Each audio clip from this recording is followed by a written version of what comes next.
How has your day been so far? Hello, we're AETA Stories, and today we're sharing a brand new original story with you. Margaret Maggie Collins sat on the edge of her living room couch, her body rigid, her hands locked together so tightly her fingers ached.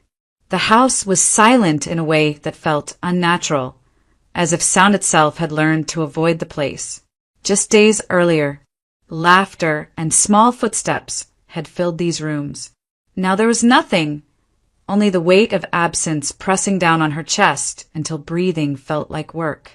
The accident had been sudden, a routine drive, a stretch of road they had taken dozens of times before, and yet, in one irreversible moment, her husband Thomas and their 6-year-old daughter Lily were gone. The police officer's voice had been calm, practiced, almost gentle. The words themselves had not been. Maggie barely remembered hanging up the phone. What she remembered was the moment afterward, how the world seemed to tilt as if reality itself had slipped out of alignment. Since then, one thought had taken root and refused to let go. They had argued before the trip. Not a small disagreement, not the kind that faded with time, but a sharp, bitter exchange that left words hanging in the air, unsaid apologies trapped behind pride. Maggie replayed it endlessly, every sentence, every tone, every look. If she had stayed quiet, if she had gone with them, if she had stopped Thomas at the door, in her mind the conclusion was always the same. They would still be alive. Dr. Susan Hale stood a few feet away, watching her friend with quiet alarm. Susan had known Maggie for years, not as a patient, but as a woman who had once been steady, thoughtful, anchored by her family. What she saw now was someone hollowed out from the inside. Maggie spoke little, and when she did, her voice carried no inflection, as if emotion itself had burned out. "I don't want to hear that it wasn't my fault," Maggie said flatly when Susan tried, gently, to intervene. "It doesn't matter what anyone says. I sent them out the door like that. I killed them." Susan shook her head, her professional calm giving way to something more personal. "Maggie, you didn't cause the accident. You argued. Couples argue. That doesn't make you responsible for everything." Maggie cut in. Her eyes were dry, too dry. "They're in the ground, Susan, and I'm still here. That doesn't feel right." The words landed heavily between them. Susan realized with a tightening in her chest that Maggie wasn't simply grieving. She was preparing to disappear. She tried reason. She tried comfort. She tried silence. Nothing reached her. Maggie spoke of her life as if it were already over, as if she were merely waiting for the body to catch up to the decision her mind had made. Finally, Susan did something she had never planned to do. Something reckless, born not from protocol, but from desperation. "If you truly believe you took 2 lives," she said slowly, choosing each word with care, "then give life back." Maggie looked at her, confused. "What are you talking about?" "Become a surrogate," Susan said. "Carry a child for someone who can't. Give a family what you believe you destroyed." The suggestion hung in the air, heavy and unsettling. Maggie stared at her as if she hadn't heard correctly. The idea felt wrong, almost cruel, as if Susan were asking her to trade one unbearable pain for another. "That's insane," Maggie said quietly. "You're asking me to bring a child into the world when I don't even want to be in it." Susan didn't argue. She didn't justify herself. She simply said, "I'm asking you to stay." Maggie turned away, shaken. But long after Susan left, the words remained. For the first time since the accident, something unfamiliar stirred beneath the guilt and grief. Not hope, not yet, but a question. And that question refused to let her sleep. Maggie sat on the couch long after Susan had gone, the room dim except for the weak afternoon light slipping through the curtains. The family photo album lay open on her lap. She hadn't meant to open it. Her hands had done it on their own, as if memory were stronger than will. Page after page, the past stared back at her, smiles frozen in time, moments that now felt almost unreal. Her fingers stopped on a photograph from just weeks earlier. Thomas had his arm around her shoulders. Lily perched between them, grinning at the camera with a missing front tooth. Maggie's throat tightened. Slowly the present faded, and the memory she had been trying so hard to avoid pulled her under. It had been their wedding anniversary. 7 years. The kind of number that should have felt solid, earned. Maggie remembered standing in the fitting room of a small boutique, smoothing the fabric of the dress she had finally allowed herself to buy. It wasn't practical. It wasn't something you could cook dinner in or chase a child around the house wearing. That was exactly why she loved it. For the first time in years, she wanted to feel like a woman again, not just someone's wife or someone's mother. They had reserved a table at a restaurant Thomas had been talking about for months. A quiet place, dim lights, real conversation. Maggie had asked Thomas's mother weeks in advance if she could watch Lily for the evening. Everything had been planned carefully, deliberately, as if the night itself were something fragile that might break if handled carelessly. The phone call came in the afternoon. Thomas's mother sounded embarrassed, apologetic. She had bent down awkwardly the day before and felt something go wrong in her back. That morning she could barely stand. She wouldn't be able to make it over.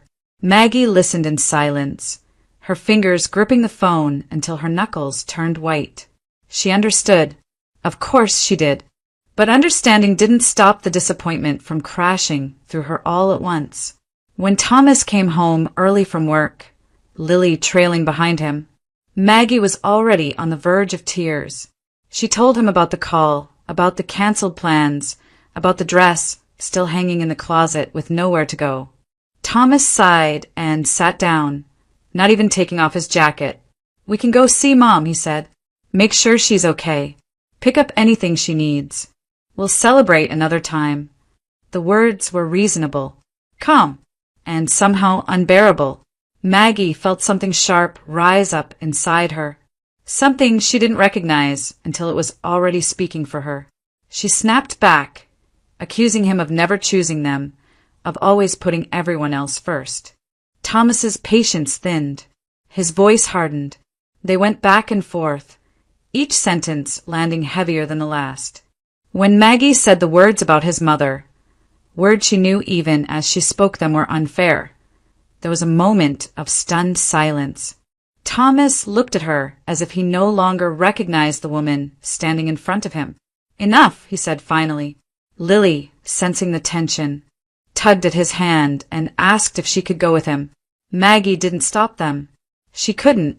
She stood frozen as Thomas took their daughter and walked out the door, the disappointment in his eyes worse than any raised voice. An hour later, the phone rang again. This time it wasn't Thomas. Maggie barely remembered the rest.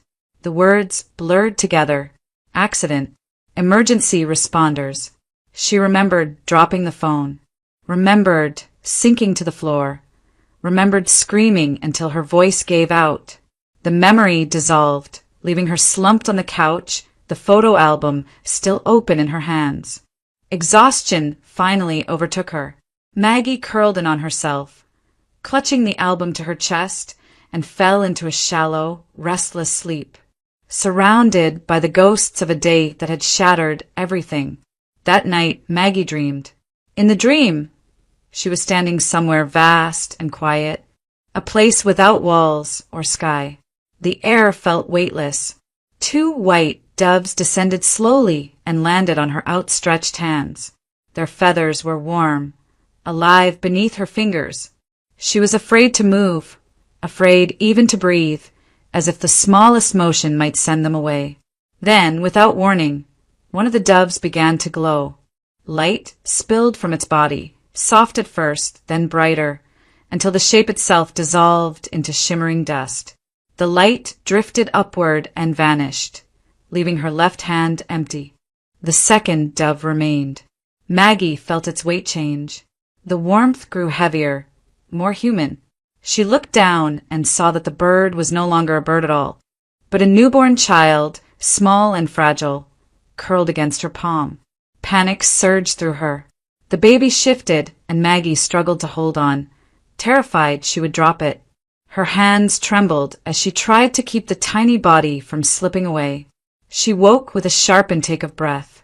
For a moment, she didn't know where she was.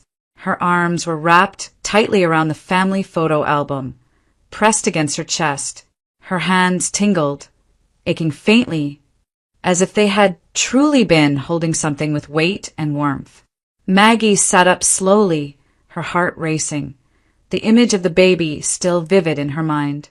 It was just a dream, she told herself, but the feeling refused to fade. Over the next few days, the dream followed her everywhere. She replayed it while standing in the shower, while staring out the window, while lying awake at night listening to the quiet house. She tried to dismiss it as grief, as her mind searching desperately for meaning. Yet something about it felt different, persistent, almost deliberate.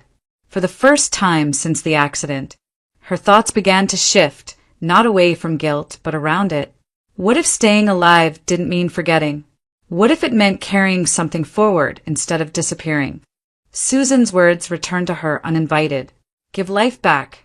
Maggie resisted the idea at first. It felt dangerous, heavy with responsibility. But slowly the resistance weakened. The thought of carrying a child, of feeling life grow instead of decay, began to feel less like punishment and more like an anchor. 3 days later, Maggie picked up her phone. Susan answered on the second ring. Maggie didn't bother with small talk. Her voice was steady, calmer than it had been in weeks. I'll do it, she said. I'll become a surrogate. There was a pause on the other end of the line, followed by a careful exhale. Susan didn't ask why. She already knew. She explained the process, gently, step by step. Medical screenings, legal contracts, clear boundaries, everything handled properly, safely, and transparently. Maggie listened, absorbing the information without fear. She wasn't doing this for money. She wasn't doing it to replace what she had lost. She was doing it because, for the first time since that phone call, she had a reason to wake up the next morning. Robert Hale had always imagined his life filled with noise. He grew up in a house where silence rarely lasted more than a few minutes, doors opening and closing, voices overlapping, children running through hallways with little regard for personal space. His parents worked hard, but they were present. Dinner was loud. Holidays were crowded. Even arguments ended with everyone still sitting at the same table. For Robert, family had never been an abstract idea. It was something tangible, something warm and constant. That vision followed him into adulthood. When he married Catherine, he believed it was only a matter of time before that same kind of life took shape around them.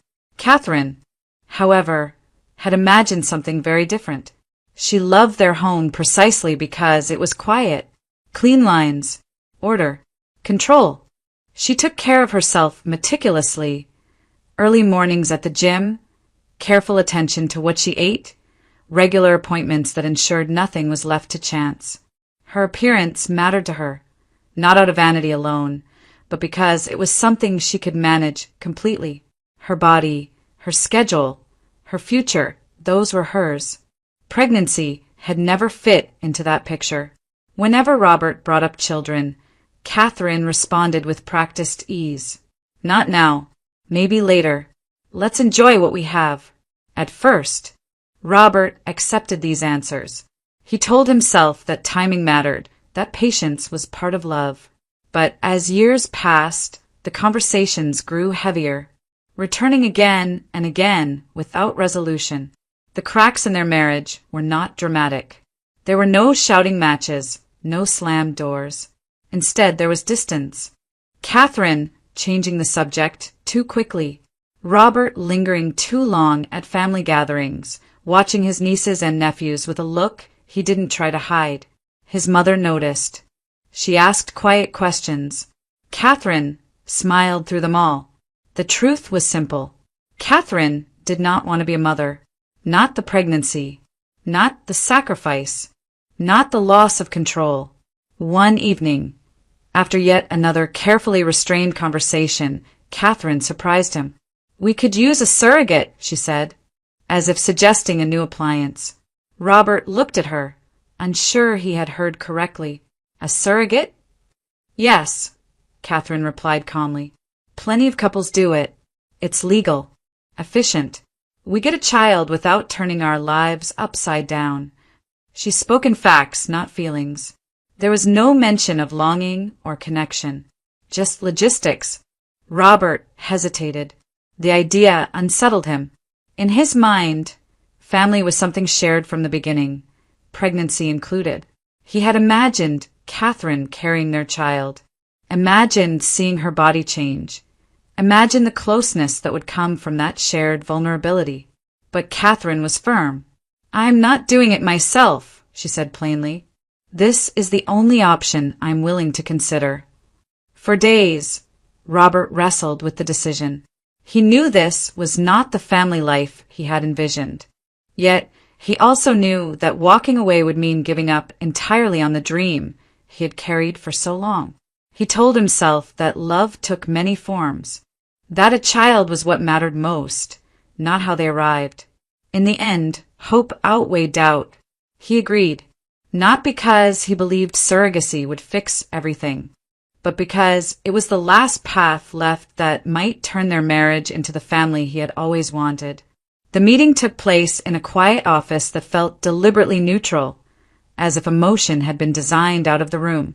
Soft gray walls, a polished table, folders stacked neatly in front of each chair. Maggie sat with her hands folded in her lap, listening more than speaking as Susan guided the conversation. This was the formal introduction, not as a friend, not as a grieving widow, but as a surrogate. Susan explained Maggie's background in measured, professional terms, careful to keep personal details to a minimum. Robert listened closely, nodding along, his attention fixed on every word. Catherine leaned back in her chair, arms crossed loosely, her expression composed and unreadable. The lawyer reviewed the contract line by line. One child. That point was made clear from the beginning. Compensation was outlined in exact figures, along with monthly support for medical needs and living expenses during the pregnancy. There were clauses covering medical risks, unforeseen complications, and procedures in the event of emergencies. Parental rights were addressed carefully, leaving no ambiguity once the child was born. Maggie absorbed it all quietly. She wasn't thinking about the money. The numbers felt abstract, disconnected from the reason she was there. What mattered was the structure, the clarity. It gave shape to something she had agreed to emotionally, but not yet fully understood in practical terms. Catherine interrupted only once. "I won't be attending appointments," she said flatly. "I trust the reports. Video updates are sufficient." Susan acknowledged the request without surprise. "That can be arranged." Catherine continued, her tone cool and efficient. "I don't have time to sit in waiting rooms. As long as I'm kept informed, that's enough." Maggie glanced at Robert. He looked slightly uncomfortable, but said nothing. Catherine's gaze shifted to Maggie then, quick and assessing.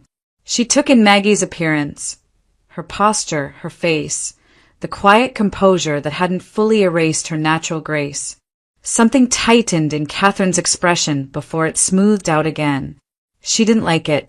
The idea of her husband being around another woman, even in this context, unsettled her more than she expected. Not out of jealousy, she told herself, but control. She preferred distance, structure, boundaries that kept everything firmly in place. The paperwork was signed. Consent was given.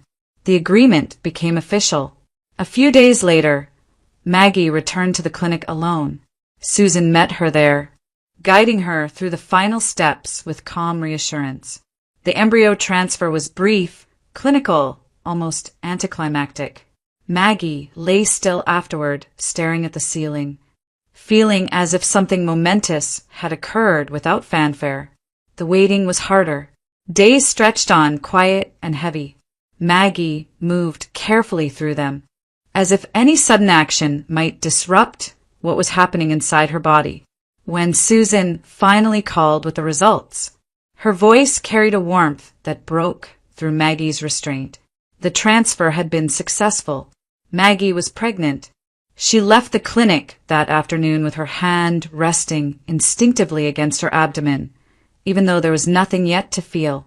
The city moved around her as usual, cars passing, people hurrying by, but everything seemed sharper, more fragile. For the first time since the accident, Maggie wasn't just surviving. She was carrying something precious, and she knew, with a certainty that both steadied and frightened her, that whatever grew inside her now would change everything. The examination room was dim, the lights lowered to make the screen easier to see. Maggie lay still on the narrow bed, her hands resting on her stomach, her breath shallow and careful. She had been here before, years ago, carrying Lily. The familiarity unsettled her more than she expected.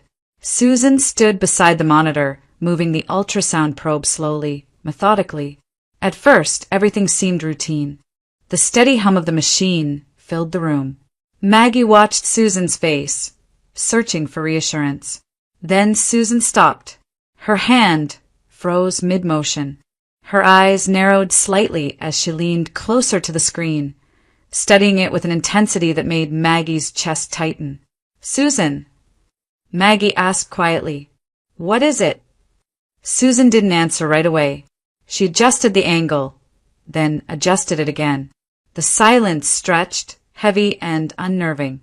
"Maggie," Susan said finally, choosing her words with care, "I need you to stay calm." A cold wave washed over Maggie.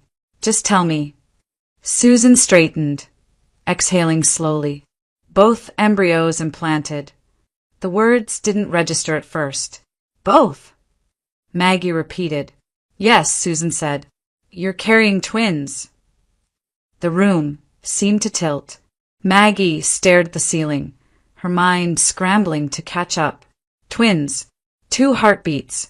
2 lives forming inside her.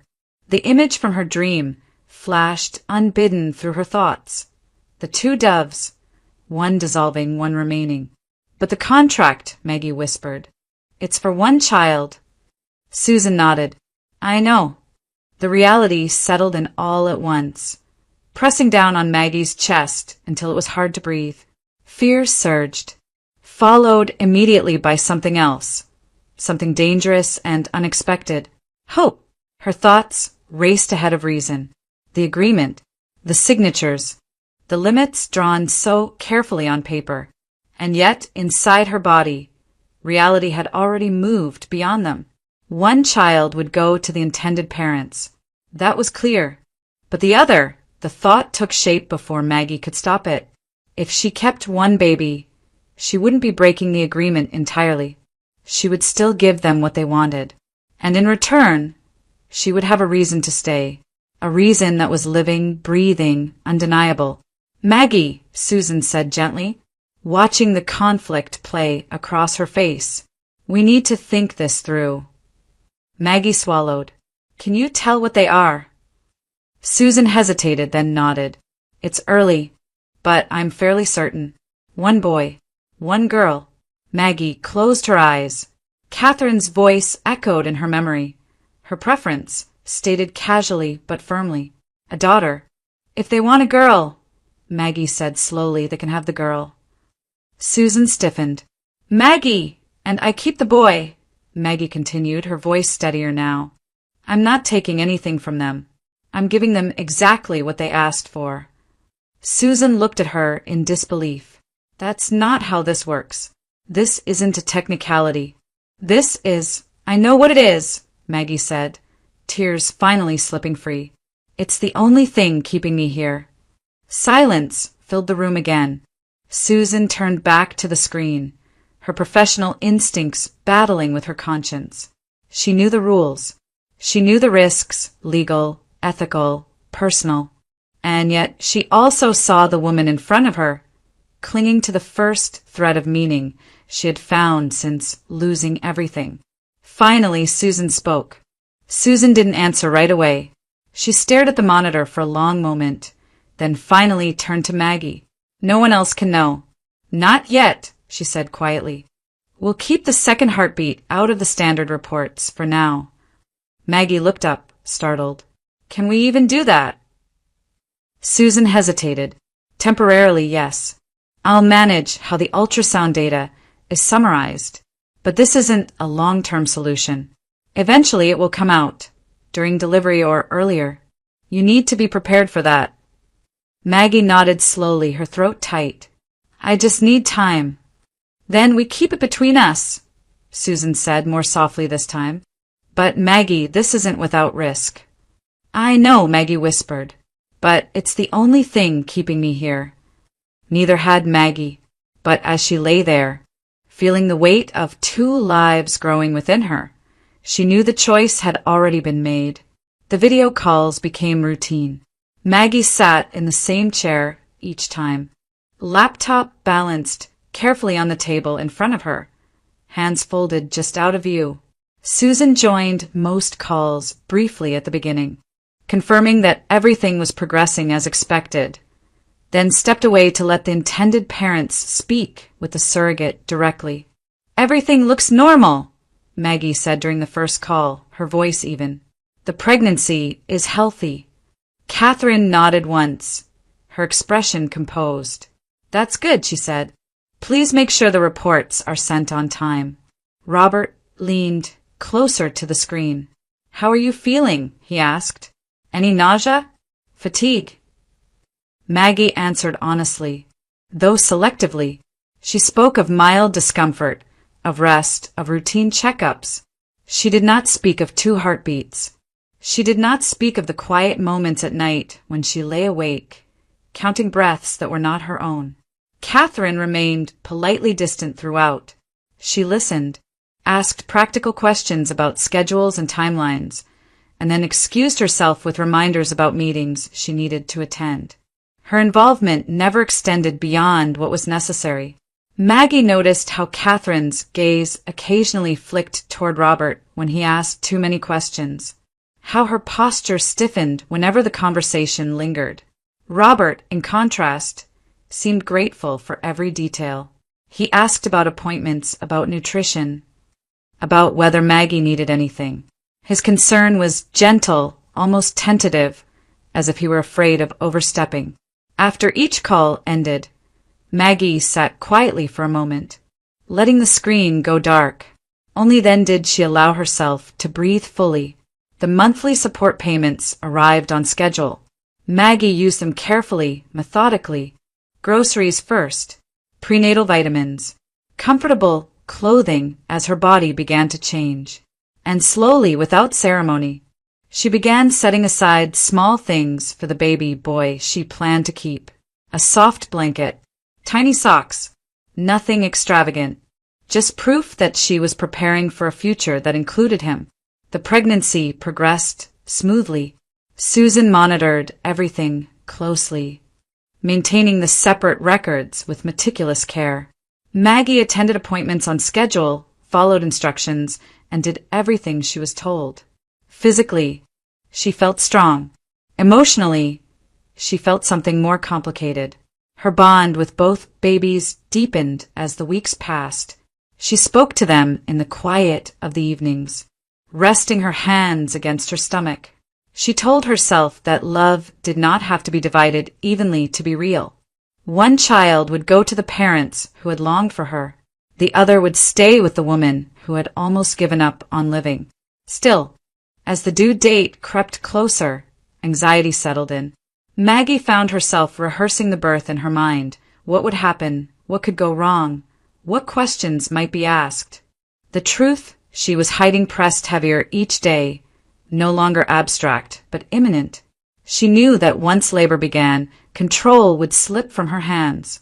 2 futures were growing inside her, and soon she would have to let one of them go. The first contraction caught Maggie by surprise.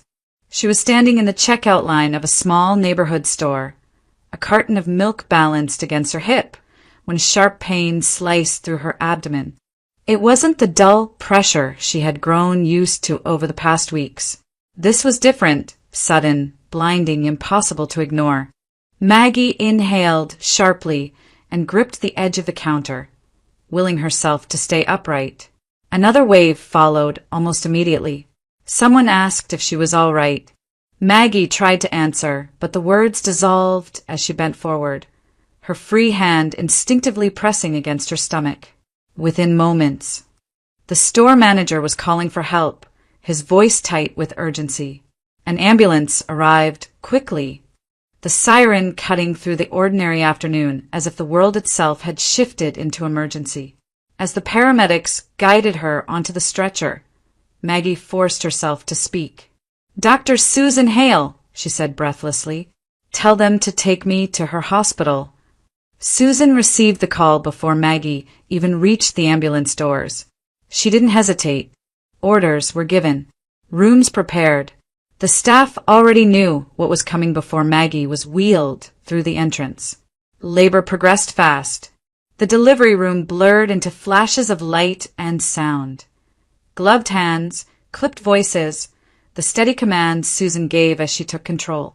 Maggie clung to the edges of the bed, her body doing what it had to do, while her mind struggled to keep pace. Pain narrowed her focus until there was nothing else. The girl was born first. For a split second, Maggie waited for the cry. It didn't come. Susan's expression changed instantly. "Cord," she said sharply. "We have a double wrap." The room erupted into movement. The baby was lifted away, small and frighteningly still, her skin already turning dusky. Maggie tried to sit up, panic slicing through her exhaustion, but hands pressed her gently back down. "Stay with me," Susan said firmly, though her eyes never left the child. Resuscitation began immediately. Oxygen, careful movements. Seconds stretched unbearably long as Maggie watched from the bed, helpless. Finally, a faint sound broke through the tension. A weak, strained cry that filled the room with sudden relief. "She's breathing," Susan said. "Barely, but she's breathing." There was no time to process it. Another contraction tore through Maggie's body, stronger than the last. The second birth came fast, almost urgent, as if the baby itself were pushing forward with purpose. Moments later, the boy was born, loud and strong, his cry cutting cleanly through the room. Maggie barely had time to see him before he was placed briefly against her chest. His warmth grounded her, even as tears blurred her vision. Then he was taken away. 2 routine checks, necessary procedures. By the time Robert and Catherine arrived at the hospital, Maggie was already being moved into recovery. Susan met them in the hallway. Her face was pale, drawn more by emotional strain than physical exhaustion. "You have a daughter," she said carefully. "There were complications during delivery, umbilical cord issues. She required immediate resuscitation." Robert's face drained of color. "Is she alive?" "Yes," Susan said, "but she'll need to remain in neonatal care for now." Catherine exhaled, a strange mix of tension and relief flickering across her expression. "I see." They were not told about the boy. Maggie lay alone in the recovery room, her body trembling with aftershocks of pain and fatigue. Her arms felt empty, her heart pulled in 2 directions at once. One child fighting for breath in another room. One child alive and strong. She closed her eyes, tears slipping silently down her temples. The hardest part, she realized, wasn't the pain. It was knowing that everything had already changed, and that the truth was now closer than ever to the surface. The call came in the early hours of the morning. Robert had not slept. He had been pacing the apartment, checking his phone every few minutes, replaying Susan's words again and again. Complications, neonatal care, stable for now. When the hospital number finally appeared on the screen, his hands began to shake before he even answered. The doctor's voice was steady, professional, unmistakably careful. There had been a sudden deterioration. No warning signs, no gradual decline, The baby girl had stopped breathing in her sleep. The medical team had acted immediately, following every protocol, but the outcome had not changed. The preliminary diagnosis was sudden infant death syndrome. Robert sank into a chair, the room spinning. He asked the same questions over and over, as if repetition might bend reality. How could this happen? She was being monitored. She had survived the birth. Was there something they missed? Something that should have been done differently? At the hospital, he demanded answers in person. Susan met him outside the unit, her face drawn, her voice quiet. She explained what she could. Some losses, she said gently, had no clear cause. No one to blame. No mistake to correct. Robert nodded. But the words did nothing to ease the weight pressing on his chest. Catherine arrived later. She listened as the doctor spoke, her expression composed, her posture straight. When the explanation ended, she exhaled slowly and pressed her lips together. There were no tears, no questions, just a faint tightening around her eyes that passed almost as quickly as it appeared. Well, she said after a moment, her voice low, that's unfortunate. Robert stared at her. Unfortunate, he repeated. Catherine shrugged lightly. These things happen. They warned us about risks. Something broke then. Not loudly. Not all at once. But enough. On the drive home, the silence between them stretched thin. Finally, Catherine spoke again, almost thoughtfully. She admitted what she had never said out loud, that she hadn't been ready for a child, that the thought of caring for someone fragile and dependent terrified her. She said it might be for the best, that perhaps this loss had spared them a life neither of them truly wanted. Robert pulled the car over. The confrontation that followed was raw and unfiltered. He asked her how she could speak that way about their daughter. Catherine answered honestly, without apology. She said she had never wanted motherhood, not even this version of it. She had agreed only to keep their marriage intact. There was nothing left to argue. By the end of the week, Robert moved out. While their marriage unraveled, Maggie remained in the hospital, moving through her own private aftermath. Susan brought the paperwork to her room, quietly, explaining what needed to be signed. The transfer of parental rights for the baby girl. The documentation that made the loss official. Maggie signed without hesitation. Her hands were steady, her heart anything, but later that day, Susan returned with a different set of papers. Custody affidavits, emergency guardianship filings, and a request for post-birth parentage reassignment. Since Robert and Catherine never claimed parental rights over the second child, Susan explained, we can petition the court to grant you full custody. I've already contacted a family law attorney to start the process. Maggie signed every page with trembling hands. It wasn't just paperwork. It was permission to keep breathing, to keep going. By the end of the week, she received a temporary custody letter. A few weeks later, the court order arrived. She named him Andrew. Time moved forward in small, unremarkable steps after that. Maggie took Andrew home. She learned his rhythms, his cries, the way he curled his fingers around hers when he slept. She lived simply, quietly, filling her days with feedings, doctor visits, and long walks that helped her breathe again. Yet grief never left her entirely. It lingered in the spaces between moments, in the empty room down the hall, in the memories of what had been lost, in the knowledge of what had been hidden. Maggie carried it all as she raised her son, not as punishment, but as part of the life she had chosen to keep. 1 year later, the cemetery was quiet. Maggie walked slowly along the narrow path, Andrew resting against her shoulder, his small hand gripping the collar of her coat. He had just learned to walk, unsteady but determined, and now watched the world with solemn curiosity. The air was cool, the sky pale and still, as if the day itself understood where they were. She stopped first at the shared grave of Thomas and Lily. The headstone was simple, just their names and dates carved into smooth stone. Maggie knelt. Adjusting the flowers, she had brought and closed her eyes. There were no speeches left to make, no apologies that hadn't already been whispered 1,000 times. She simply stayed there for a moment, grounding herself in the quiet, feeling Andrew's weight against her chest. Then she stood and turned toward another grave nearby. The baby girl's marker was smaller, more modest, her name engraved beneath a pair of dates that barely stretched across a single season. Maggie approached slowly, her steps careful, as if afraid of disturbing something fragile. She lowered herself again, setting the flowers down with steady hands.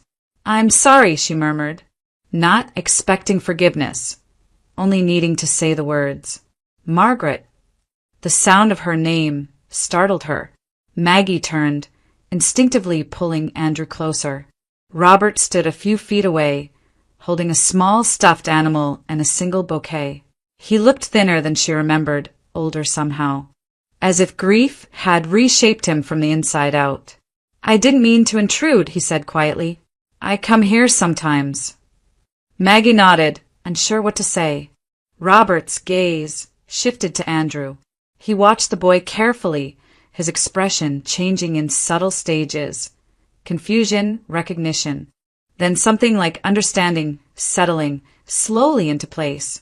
He looked back at Maggie, his voice barely above a whisper. "He looks like me." Maggie felt the moment arrive, heavy and unavoidable. She didn't deny it. She didn't delay. She told him everything. About the twins, about the contract, about the woman she had been when she agreed to become a surrogate. Broken, empty, convinced she had nothing left to offer the world. She told him how she had chosen to give him a daughter and keep a son, not out of greed, but out of desperation to keep living. Robert listened without interrupting. When she finished, he exhaled slowly and nodded. "I left Catherine," he said, "after the funeral. I realized I had been holding on to an idea of family she never wanted." He looked at Andrew again, his eyes softening. "I didn't know I still had a chance." They didn't make promises. They didn't define anything. They walked out of the cemetery together, Andrew between them. The past still present, but no longer unbearable. Some losses never make sense. Some choices exist in moral gray spaces without clear answers. But life, Maggie realized, has a way of returning, quietly, unexpectedly, when there is still room for it. And now, we invite you to reflect. What would you have done in Maggie's place? Where do you draw the line between survival and sacrifice? Share your thoughts in the comments.